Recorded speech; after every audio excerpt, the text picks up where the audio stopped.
Namni silaa rakkoo uumameef yaada furmaataa dhiyeessu yookiin yaada furmaataa dhiyaate irratti yaadaa fi xiinxala sababaawaa dhiyeessee kallattii akeekuu qabu yeroo hamii mana bunaa fi waca gabaa keessaa qabatee dhiyaatu nama saalfachiisa. Namni akkasii hagamillee barnoota ammayyaa yoo qabaate hayyuu jedhanii waamuun daran nama qaanessa. Dr. Ittaanaa Habtee fi Dr. Milkeessaa Miidhagaa yaada adda bilisummaa Oromoo fi KFO'n jaarmiyaalee hawaasaa adda addaa waliin marii geggeessanii qabatanii as ba'an mormuudhaaf haasaa sa'aatii 2 walakkaa ol ta'uun hamii qofa haasa'anii yommuu xumuran namni sagantaa sana haga dhumaatti ilaalee yeroo of jalaa balleessetti gaabbuu hin oolu. Dr. Milkeessaa Miidhagaa fi Dr. Ittaanaa Habtee Oromoo biratti akka itti beekaman qabu. Qabsaa'ota qabsoo bilisummaa Oromoo gaggeessan biratti akka itti ilaalaman qabu. Dr. Ittaanaan miidiyaalee adda addaa irratti dhiyaachuudhaan xiinxala dhiyeessuun beekama. Qabsaa'ota biratti oduu kijibaa dhiyeessuu isaatiin helikooптera Ittaanaa jedhamee itti qoosama. Dr. Milkeessaan ODP keessatti garee tiim lammaa keessatti beekama. Akkasumas sirna federaalizimii irratti ogummaa qabuun yaadota adda addaa yommuu dhiyeessuu beekama. Qabsaa'ota biratti duulama qaballeessii maqaa shanee jedhuun adda bilisummaa Oromoo irratti biyya alaatti geggeeffamaa ture warra biyya keessa galchanii shanee jechuudhaan qabsaa'ota abaaraa diinaaf saaxilaa turan ta'uudhaan yaadatamu. Tibba kana waltajjii marii adda bilisummaa Oromoo fi KFO'n bakka bu'oota jaarmiyaalee hawaasaa waliin taasisan irratti namoonni kun lamaan yaada dhiyeessaniiru.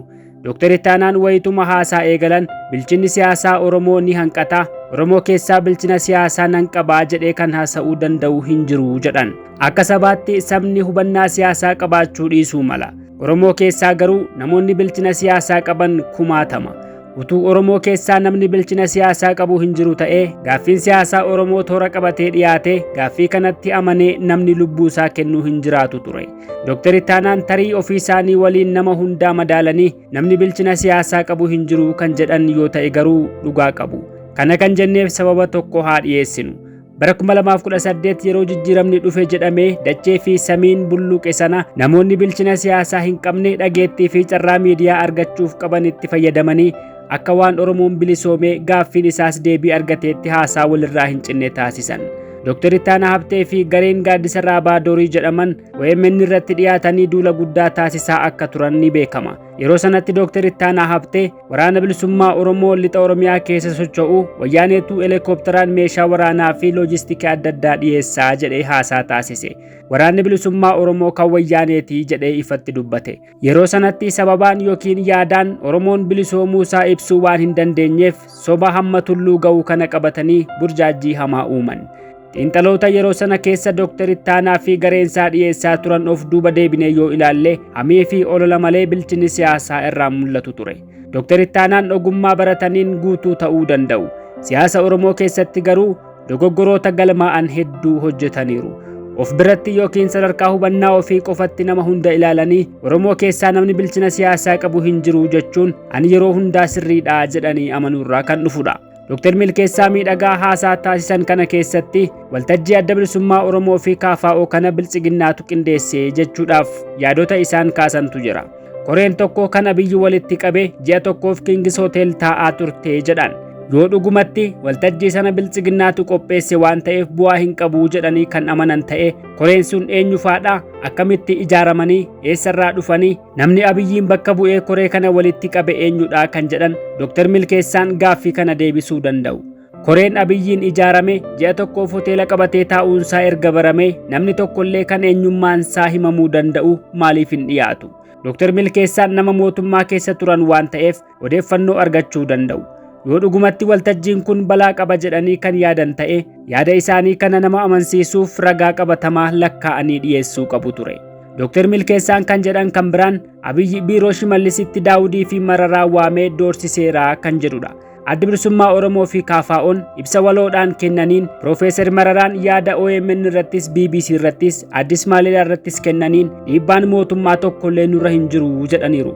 Hooggantoonni kun lubbuu isaaniif sodaatanii warra qabsoo Oromoo gara dabarsan akka hin taane ejjennoo isaan yeroo hamtuutti qabaataa turaniin hubachuun danda'ameera.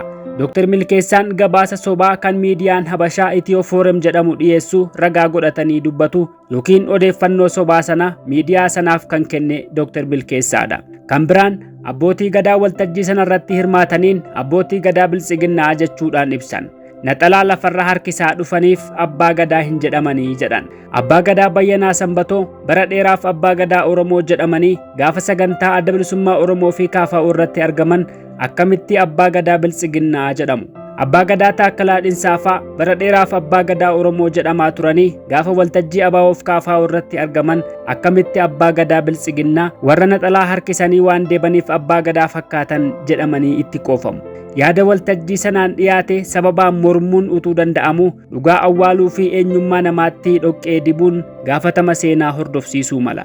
Dr. Ittaanaan adda bilisummaa Oromoo fi KFO'n harka micciiramanii malee ajandaan kun kan isaanii ta'ee miti jechuudhaan dubbatan.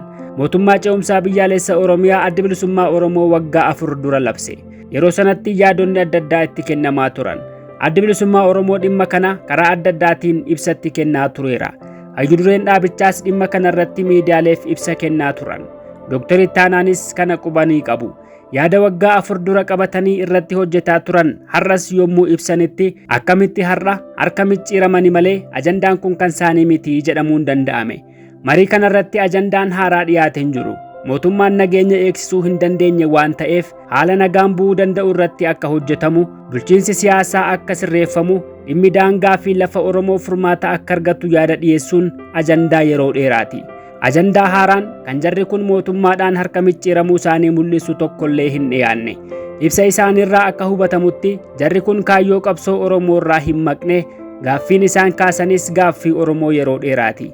Utuu waan haaraa kan ammaan dura hin baratamne kan ejjennoo mootummaa ta'e dhiyeessan ta'e mootummaatu harka micciiree dirqamanii yaada kana fudhatanii jedhamuu danda'a. Amma garuu dubbiin akkas miti. Bara milkeessaan fa'aa micciiramanii nama amma bulguu jedhanii abaaran kana deeggaranii adda bilisummaa Oromootti duulaa turanitti Profeesar Mararaa fi Daawud Ibsaa garuu micciiramuu didanii cichanii dhaabbatanii hafan. Profeesar Mararaa Guddinaa bara 2018 yeroo biyyi lafaa hundi Abiyyiin faarsee quufuu dadhabe namni masaraa Minilik seenee yookiin ni badaa yookiin saba kana balleessaa jedhanii dubbatan. Har'a yeroo biyyi guutuun dirree waraanaa taatee dhiigaan guuttetti yeroo namni guyyaa saafaatiin harki duubatti hidhamee ajjeefamutti akkamitti micciiramu. Yeroo Ittaanaa Habteefaa Oromoon bilisoomeera bilisummaa Oromoo kan danqaa jiru waraana bilisummaa Oromoodha jedhee ololaa turetti Daawud Ibsaa cichee duula gamaa gamanaa irratti roobu jala hulluuqe.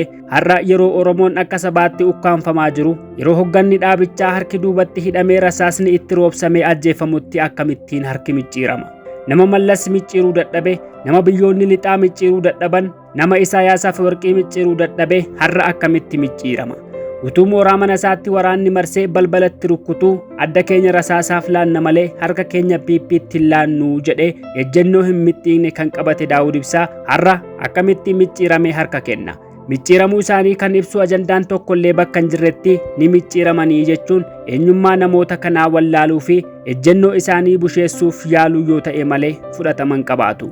Tarii yaadni dhaabonni kun lamaan dhiyeessan sirrii ta'uu dhiisuu mala. Yoo yaadni isaanii sirrii miti kun Oromoof hin fayyadu jedhame sababaan mormanii yaada wayyaa'u dhiyeessuu malee hamii fi maqaballeessiin walta kaaluu fi burjaajii uumuu malee faayidaan qabaatu. Dr. Ittaanaan abbaan walgayii kanaa Biltsiginnaadhaa erga jedhanii booda hirmaattota waltajjii kanaa immoo taatota warra naxalaa lafarra harkisuu jedhanii arrabsan. Yaada furmaataa dhiyeessuu fi sababaan mormuuf arrabni jecha hin baasne nama arrabsuu fi eenyummaa namaa xiqqeessuuf garuu dhundhuma sagal dheerata. Dr. Ittaanaan haasaa tibbanaa kanaan haasaa bara 2018 taasisan irra deebi'an. Bara sana abbaan waraana bilisummaa Oromoo wayyaaneedhaa jedhanii saalfii malee ittananii dubbatan. Har'as saalfii malee abbaan waltajjii ABO fi KFO Biltsiginnaadhaa jechuudhaan soba hanqaaquu itti fufan. Ittuma fufanii gurmuu hawaasaa jedhamee kan achitti argame 16 achi keessaa ABO fi KFO qofa beekna warra 14 hafan jabanaa haa ta'anii shiinii haa ta'anii hin beeknu Biltsiginnaatu shaanxaa kennee fi shaanxaa baadhatanii dhufanii jedhan. Yoo xiqqaate kan waltajjii kanarratti argame dhala namaati. Eenyummaa isaanii beekuuf dhiisuun ni danda'ama. Dirqama Dr. Ittaanaan qaamota waltajjii marii sanarratti argaman beekuun irra hin jiraatu. Yoo xiqqaate Dr. Ittaanaan waldaa Maccaa fi Tuulamaa beekuu hin wallaalan. Dhaabbata hordoftoota amantaa waaqeffannaa hin beekanii jedhamee yaadamu. Sinodoosii Oromiyaa ni beeku. Hayyoota akka Profeesar Tasammaa Ta'aafaa, Dr. Taaddasee Qanaafaa, Obbo Dirribii Damuuseefaa, Abukaatoo Kadir Bulloofaa hin beekanii yoo jedhame soba ta'a. namoota kanatu shaanxaa biltsiginnaa baadhatee dhufeeree kan jedhamu Dr. Ittaanaan deebisuu qabu ture. Hirmaattonni waltajjii sanaa shiinis jabanaa osoo hin taane hayyoota, abbootii amantaa fi hayyoota siyaasaati. Doktoroonni kun lamaan qabxii ejjennoo waltajjii sanarrattis yaada kennaniiru. Qabxii ejjennoo sanaa keessaa tokko nageenya buusuuf haga humna isaanii akka hojjetan Adda Bilisummaa Oromoo fi KFO'tti imaanaa kennannaa kan jedhudha. Eenyutu nagaa booressee ABO fi KFO'n nagaa buusuuf imaanaa fudhatu jedhu Dr. Milkeessaa fi Dr. Ittaanaan yaada yommuu kennan. Abiyyi nagaa buusuuf fedha hin qabu jedhanii yeroo dheeraaf haasa'aa turaniiru. Abiyyi nagaa buusuuf fedhan qabu erga jedhamee erga irratti waliif galame uummanni qaama furmaata ta'uu danda'utti iyyachuun imaanaatti kennachuun maaliif rakkina godhatee kan jedhu gaaffii silaa dhiyaachuu fi qabu ture. Qabxiin sun haga humna isaanii nagaa buusuu irratti akka hojjetanii jedha. Kun mari'achuudhaan qaama wal waraanuu gidduutti nagaan akka bu'u dhiibbaa uumuudhaan ta'uu danda'a. Qaamni isaan mootummaatu shaanxaa kennee fi ergatee ittiin jedhan kun akkamitti mootummaan nageenya buusuu hin dandeenye uummanni wabii nageenyaa dhabee ba'ee galuuf rakkateeraa jedhee yaada dhiyeessa. Gaaffiin kunis Dr. Ittaanaafaaf dhiyaachuu qaba ture. Dr. Milkeessaan imaanaan Abiyyi Ahmeditti kennamee ture imaanaa sana kan nyaate Abiyyidhaa jedhan. Abiyyitti imaanaa kan laate Milkeessaa fi gareesaa malee Oromoo miti, Adda Bilisummaa Oromoos miti, KFO's miti, Waldaa Maccaaf Tuulamaa miti, abbootii amantii miti. OPDO yookiin ODP'tu itti kennate. Abiyyiin imaanaa sitti kennanne nyaattee jedhee gaafachuu kan qabu Milkeessaa fi gareesaa ta'uu qaba ture. Uummannis gaafachuu kan qabu Milkeessaa fi gareesaa kan Abiyyitti imaanaa kennanne jedhan kana ture. Kan gaafatamuu qabu Ittaanaa Habteefaa warra kijiba hanqaaqee maqaa qabsoo bilisummaa Oromoo balleessaa turedha. Jaroonni lachuu waa'ee mootummaa ce'umsaa Oromiyaa irratti yaada falmii yookiin yaada sababaawaa dhiyeessuu hin dandeenye. Tuffachuu, beekaa of fakkeessuuf jecha kolfuu, hidhii micciruutiin alatti ta'uu hin danda'u jechuutiin alatti sababa kanaaf ta'uu hin danda'u akkas ta'uu qaba ture jechuu hin dandeenye. Waraanni bilisummaa Oromoo nageenya Oromiyaa akka eegu taasifamuu qabaa jedhamee yaada dhiyaate irrattis kolfuu fi tuffachuu qofaan bira darbuu malee sababa xiqqoollee dhiyeessuu hin dandeenye. Hamachuu, eenyummaa namaa xiqqeessuu, beekumsaa fi muuxannoo hooggantoota qabsoo Oromoo gaaffii keessa galchuu yaaluutu mul'ate. Eenyummaa komatamuu danda'u kan qabu Ittaanaa fi Milkeessaa ture. Milkeessaan shanee jedhee warra yeroo duraatiif Oromiyaa keessaa qabsaa'ota irratti duula geggeessaa turedha. Kanaaf qabsoon bilisummaa Oromoo Milkeessaa irraa gatii qaba. Utuu homaan beekiin miiruma ammaa kanaan bara 2018 OMN irratti dhiyaate waraanni bilisummaa Oromoo kan Wayyaaneetu helikoophteraan meeshaa waraanaa fi loojistikii adda addaa dhiyeessaa jedhee kijiba oomishee facaasaa kan ture Ittaanaa Habteedha. Kanaaf qabsoon bilisummaa Oromoo Ittaanaa Habteerraa gatii qaba. Waa'ee mootummaa ce'umsaa Oromiyaa irratti yaada kennuuf yookiin qeequuf beekumsa qabaachuu, hubannaa qabaachuu hundee gaaffii Oromoo beekuu gaafata. Duuchaatti kuni ta'uu hin danda'u jechuun namni na caalaa beeku jira jedhanii amanuu dhiisuurraa dhufa. Waan nama ajaa'ibu sababa mormii dhiyeessaniif illee kan hin beekne ta'uu kan hubachiisu Dr. Ittaanaa Habtee ibsi kennamee haala Oromoon amma keessa jiru hin ilaallatu jedhan. Nageenyi dhabamee ba'anii galuun hin danda'amne, wabiin nageenyaa hin jiru, namni ajjeefamaa jira, qabeenyi uummataa manca'aa jira, kun furmaata argachuu qabaa jechuutu haala amma Oromoon keessa jiru hin ibsumoo bulchiinsi siyaasaa jeeqamee waan jiruuf fala siyaasaa kaa'uun barbaachisaadha. Falli tokko mootummaa ce'umsaa Oromiyaa ijaaruudha. Waraanni bilisummaa Oromoo nageenya Oromiyaa haa eeguu jechuutu haala Oromoon amma keessa jiru hin ibsu. Waa'ee dirree dhawaa kan Somaaleen kan kootii jettee duula adda addaa taasisaa jirtu, waa'ee Moyyaalee kan yeroo hunda jeequmsirraan fagaanne, waa'ee Walloo fi Matakkal kan Oromoon sababa eenyummaa isaa guyyaa guyyaatti ajjeefamaa oolutu ajandaa Oromoo ammaa ta'uu hin danda'u. Dr. Ittaanaan yeroo waan kana dubbatan waa'ee maalii yaadaa jiru laata? Kan Dr. Ittaanaa kan nama ajaa'ibu kana qofa miti. Akkuma warra faannoo Amaaraa kuni kan kootii jechuun sirrii miti jedhan. Lafoonni akka Moyyaalee, Dirree Dhawaa, Walloo, Matakkal, Finfinnee, madda walaabuu fa'aa kan Oromoo waan hin taaneef kan kootii jechuun akkuma faannoo waan kan isaan taane hawwuudha jechuu isaaniiti. Kun ajaa'ibuma. Dr. Ittaanaan ibsa waltajjii sana booda Adda Bilisummaa Biyyaalessa Ogaaden dhaabota biroo 3 waliin ta'uudhaan ejjennoo waltajjii sanaa balaaleffatanii baasan bu'uura godhatanii haasa'an. Ejjennoon waltajjii sanaa ollaa nutti kaasee jechuu isaaniiti. Ollaan nutti ka'aa jedhamee haqni ofii akkamittiin dhiifama? Waa'ee Moyyaalee fi Dirree Dhawaa, waa'ee Walloo fi Matakkal, waa'ee Finfinnee furmaata akka argatu gaafachuun Adda Bilisummaa Oromoo fi KFO yoo Somaalee gaddisiise lafoonni kun kan Oromoo ta'uun utuu beekamuu Somaalee gammachiisuuf jecha dhiisuu wayya. ittaanaaf dhiifna. Dr. Ittaanaan adda bilisummaa Oromoo fi KFO'n akkuma faannoo Amaaraa lafa kan isaanii hin taane kan kooti jechaa jiru jedhe. Namni kun doktorummaan isaanii barnoota seenaadhaan akka ta'e ni beekama. Seenaa Oromoo fi seenaa lafa isaa garuu haala kanaan ibsu. Dr. Ittaanaan ibsa adda bilisummaa Oromoo fi KFO kanaa fi qabxii ejjennoo waltajjii sanaa kan balaaleffataniif sababa maaliitiin akka ta'e dhumarratti eeraniiru.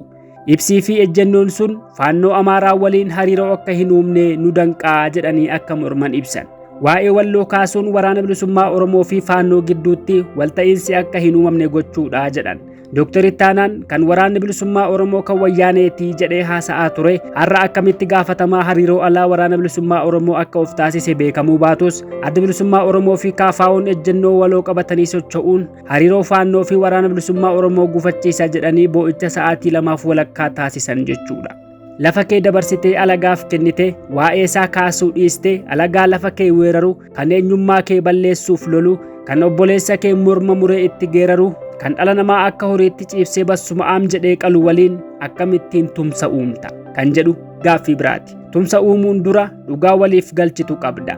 Addi bilisummaa Oromoo fi KFO'n mootummaa ce'umsaa hundeessuuf yaada dhiyeessuu fi waraanni bilisummaa Oromoo humna ittisa Oromiyaa akka ta'uuf yaada dhiyeessuun balfame tumsi waraana bilisummaa Oromoo fi faannoo deeggarame jechuudha.